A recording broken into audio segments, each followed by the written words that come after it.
کمروں میں لے گئی، 7 دروازے بند کیے، مکفل کیے 7 دروازے. تو پھر جب حضرت یوسف علیہ السلام اس سے جان چھڑا کر بھاگے تو دروازے خود کھلتے گئے.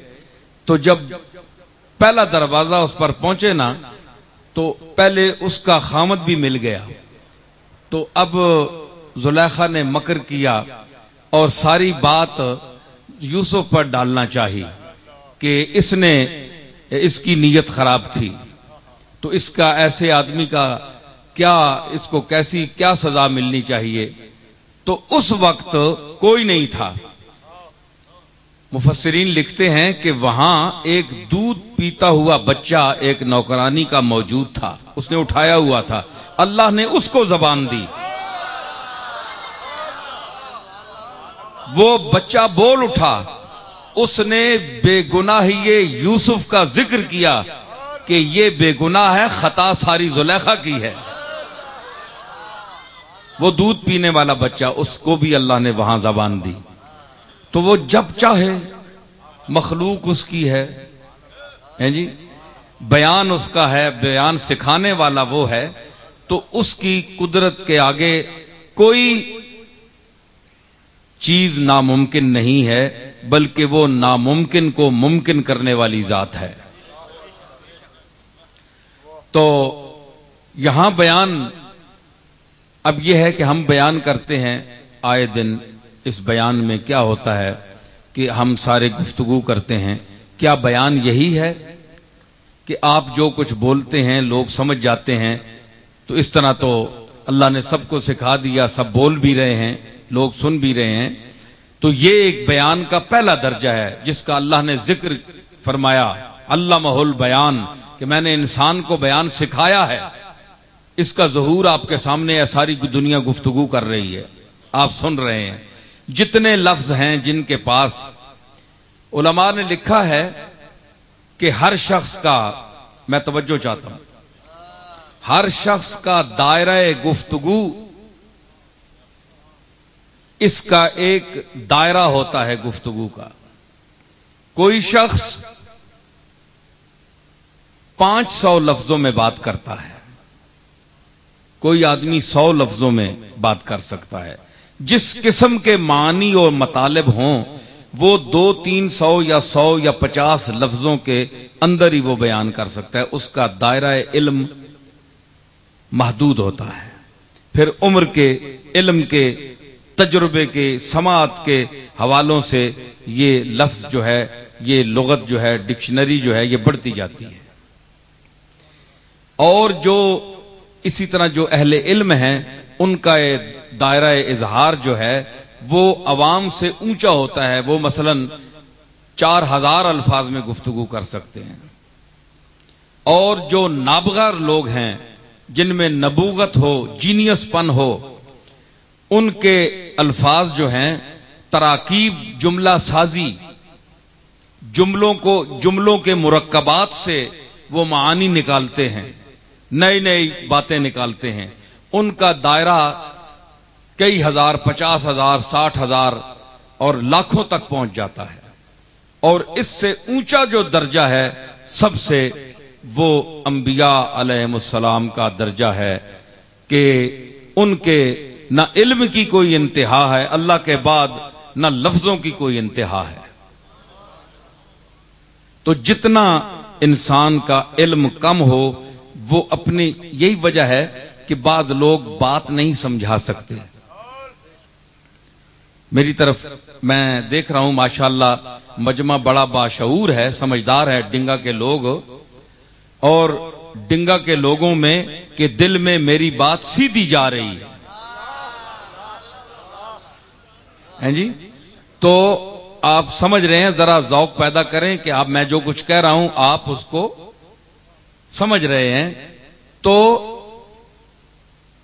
یہ جتنے آپ کے پاس لفظ ہیں یہ محدود ہیں.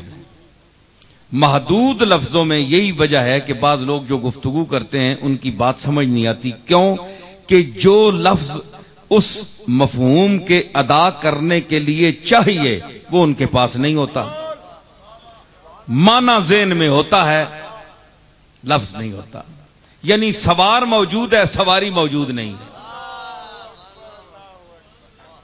سوار موجود ہے، سواری موجود نہیں ہے۔ تو سواری موجود ہوگی تو سوار سوار ہوگا نا۔ معنی تو موجود ہیں لیکن لفظ ساتھ نہیں دیتے۔ بعض دفعہ دیکھا، یہ موبائل بند کر دیں، مہربانی کریں، ہر آدمی چیک کرے اپنے۔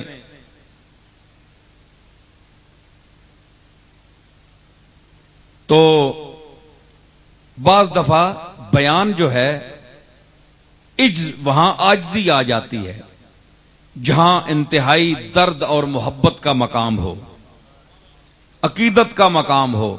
جب آپ مدینہ شریف حاضر ہوتے ہیں تو جن کے دل میں عشق مصطفیٰ ہے، حضور کی نسبت ہے، محبت ہے، تو آپ ذرا اندازہ لگائیں کہ جالی شریف کے سامنے کوئی لفظ ساتھ دیتا ہے؟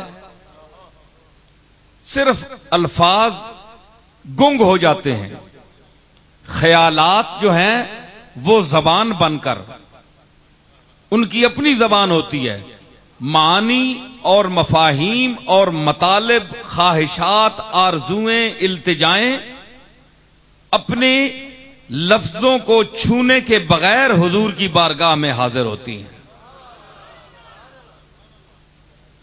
وہاں الفاظ ساتھ چھوڑ دیتے ہیں، تو ایسا مقام بھی آتا ہے، دیکھیں نا۔ اور ایسا مقام بھی آتا ہے، اس کی مثال اور بھی قرآن مجید میں بھی ہے۔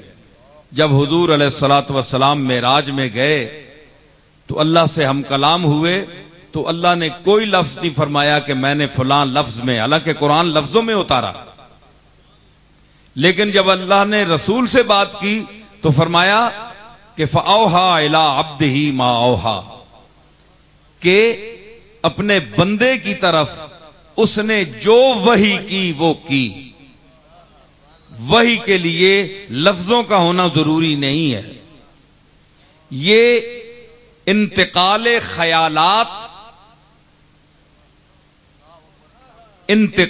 خیالات کا جو مرحلہ ہے، انسان اس سلسلے میں الفاظ کا محتاج ہوتا ہے کہ جب وہ خیالات کو منتقل کرتا ہے تو لفظ اس کے لیے ضروری ہیں، لفظوں کے سہارے سے گفتگو کرے گا، لیکن جو الفاظ اور معانی کا خالق ہے اس کے لیے ضروری نہیں ہے کہ وہ لفظ تجویز کرے، وہ اپنے مطالب اور مفاہیم کو الفاظ کے سہارے کے بغیر وحی کر دیتا ہے، دل میں ڈال دیتا ہے۔ وحی کا کیا مطلب ہے؟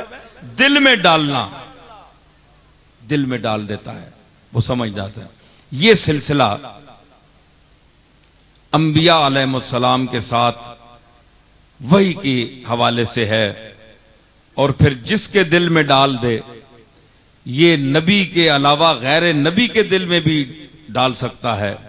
الہام اور وحی، فَأَلْهَمَهَا فُجُورَهَا وَتَقْوَاهَا، انسان کے ضمیر میں الہام کر دیا، ڈال دیا، اچھی چیزوں کو بھی بری چیزوں کو بھی۔ اب یہ انسان کی اپنی مرضی ہے کہ وہ کس پر عمل کرتا ہے۔ تو یہ انسان نہیں کہہ سکتا کہ میرے ساتھ اس نے، میرے پاس کوئی اچھے برے کی تمیز نہیں ہے، بلکہ قد تبین الرشد من الغی، گمراہی بھی سامنے ہے، ہدایت بھی سامنے ہے۔ جس کی مرضی ہے ہدایت کو اپنائے، جس کی مرضی ہے